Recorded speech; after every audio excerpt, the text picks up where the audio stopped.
What's going on, ladies and gentlemen? This is Rich of Review Tech USA, and today we're going to be taking a look at the AVerMedia AVerTV USB HD DVR. Now, when I posted my Roxio game cap review, a lot of people were impressed with that product, but they didn't want to invest the money in something that could only capture standard definition. Instead, they rather get something that can capture high definition, but they just didn't want to spend the money on a Hauppauge HD PVR. Well, as of this video, the AVerMedia AVerTV USB HD DVR is going for $139.99 on Newegg.com. So for $40 more than the Roxio game cap, you can capture gameplay footage in HD with this device. But can this capture card compete with the Hauppauge HD PVR? That's what we're going to find out today. Okay, let's take a look at what the unit comes with. You obviously get a CD of the drivers and software. Make sure you go to the AVerMedia website to see if they have newer drivers and newer software. That's always your best bet when getting any electronic device. Next, you have a registration card, another pamphlet written in Chinese. I'm going to assume it's another registration card. You get your product warranty registration information, your instruction manual for the AVerTV USB HD DVR. You get a very hefty set of component and audio cables. This goes from the capture device to your TV. You get a USB cable, which goes from the capture device to your computer. An infrared sensor. You get a fairly small power supply with a good amount of cord. And you get this piece right here. It's a detachable power plug. So depending on what country you're from, you will get a different power plug. And what it does is you pop this piece off right here, slide that on, and you're good to go. And of course, you get the capture card itself. In the front here, you have S-Video, composite, and audio. So if you have older devices like a VCR, older game console, you can hook it up to this. You have your component output and audio output, and your component input and audio input. They have HDMI out, which I'm not too sure why they included that. It's only an output, and this can only record with component cables, so you're not going to see a benefit video-wise with this, but I guess it's done more for convenience reasons.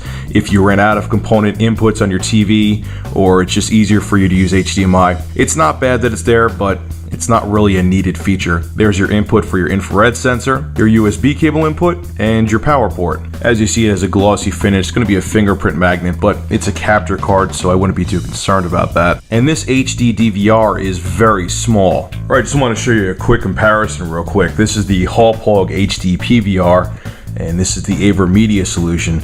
And look how much smaller the AVerMedia capture card is compared to the Hauppauge.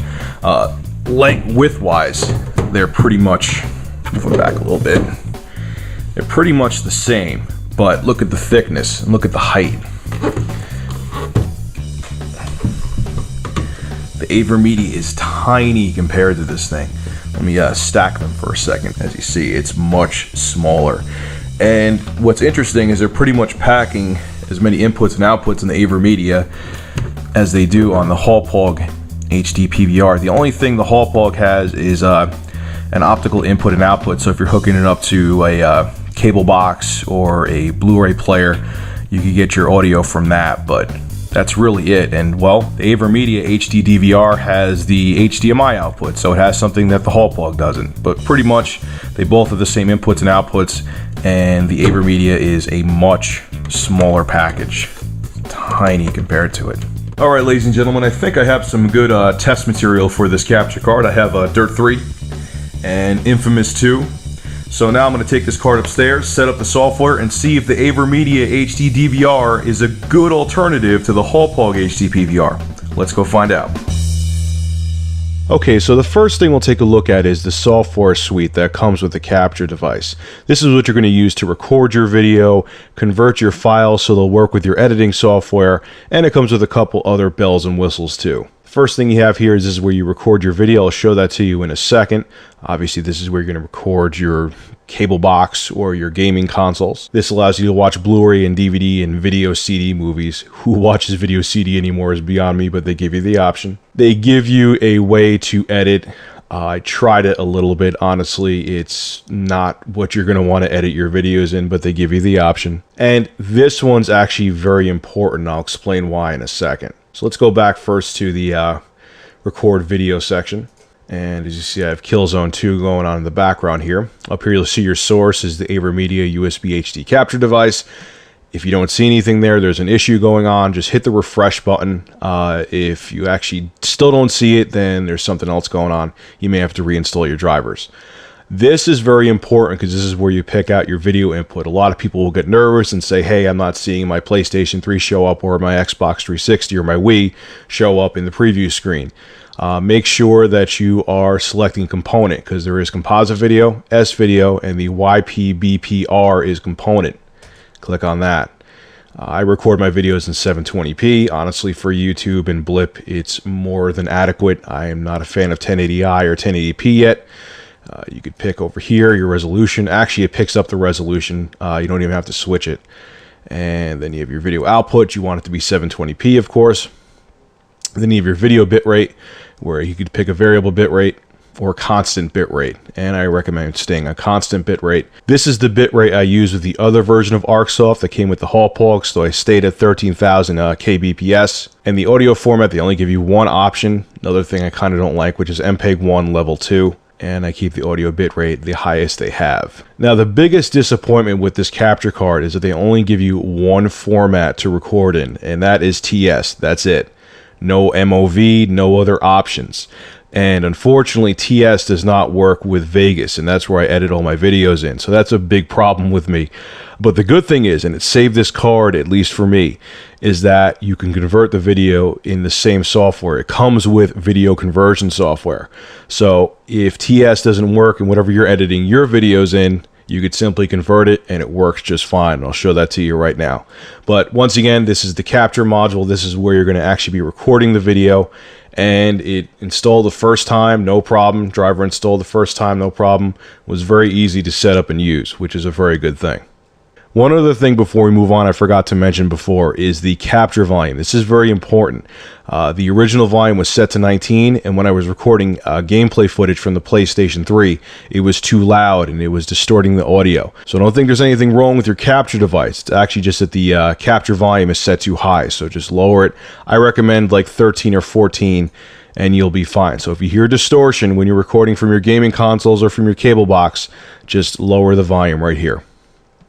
Okay, so now let's close this out and let's open up ArcSoft Media Converter, because this is going to be very necessary if you use Sony Vegas, because it does not like TS files. So let's open it up, and it gives you a whole slew of options. You have iPod video, Apple TV, iPhone, iPod Classic, iPod Nano, iPod Touch. It gives you a bunch of different bit rates, resolutions, different video outputs. This is MP4. Let's go over to Microsoft, Xbox 360, WMV. It has the zoom, and it lowers the frames per second and the resolution. And we have Philips here too. Once again, it uses Windows Media Video 9, 320 by 240. And of course, you can go and edit. It's somewhat limited though. Like for example, you can only bring the bitrate for Windows Media Video 9 to 640 kbps when you use the Philips setting. And I don't like that too much, because if you really want to tweak the settings to what you need, you are limited. Like look, you can only bring it to 480 by 270. I mean, you could stretch it to widescreen if you want to, but it is somewhat limiting. So we'll cancel out of that. I'll show you the one that I actually used. And that was, they have SanDisk as well, but they only give you one option. Once again, you can do some limited tweaking to it. Max quality. Can't even change the resolution on there.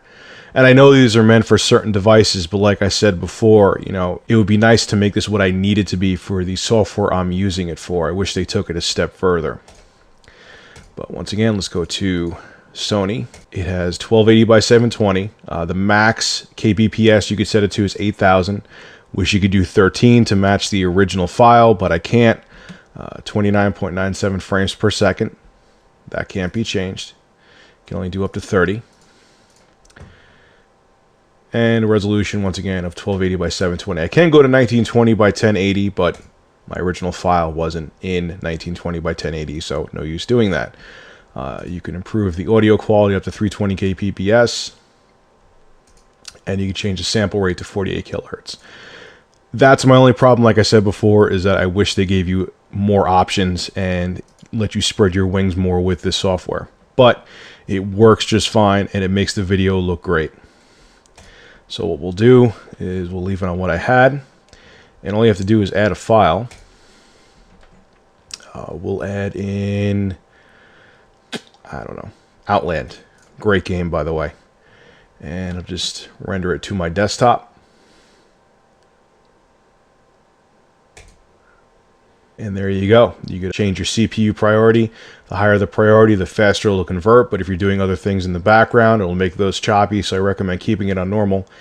And that's pretty much it. This video converter does work very well, even with its limited options, but makes great 720p files, especially with the Sony PS3 setting. So now I'm going to finish rendering all the gameplay footage I recorded with the AVerMedia AVerTV USB HD DVR, so you could see for yourself what this device is actually capable of.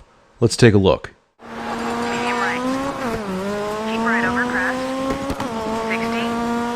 Medium left long. 60. Medium right past house. Crest into keep left over crest. Into medium left.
So you've seen all the accessories this capture card comes with. I gave you a quick tutorial of the ArcSoft software, and you've seen a ton of recorded gameplay footage. But after everything is said and done, is the AVerMedia AVerTV USB HD DVR worth $140 of your hard-earned money? I'm going to say yes, but with two fairly big reservations. One is that this card is not compatible with Macintosh computers, which is mind-boggling to me because HD video editing and Mac kind of go hand in hand, and there is definitely a big enough install base that it would be profitable for AVerMedia to make this compatible with Macintosh computers. Secondly is that it only records in the TS video format. I know there are many media devices that are compatible with that format, but a perfect example is that Sony Vegas did not recognize the video portion of the files recorded from the AVerMedia. Now it is an acceptable flaw because the ArcSoft video software does allow you to convert your files to different formats, but if you record multiple shows or movies or an entire game for a review, that is going to be a lot of time wasted converting video if your video editing software does not accept TS video files. But if you could look past those two fairly large flaws, the video quality coming from the AVerMedia is amazing. It is equally as good as the Hallplug HD PVR, and I encountered no stability issues while using this product. It worked very well. Well, anyway, ladies and gentlemen, this is Rich of ReviewTech USA. For more gaming and technology reviews, go to ReviewTechUSA.com. Thank you for watching.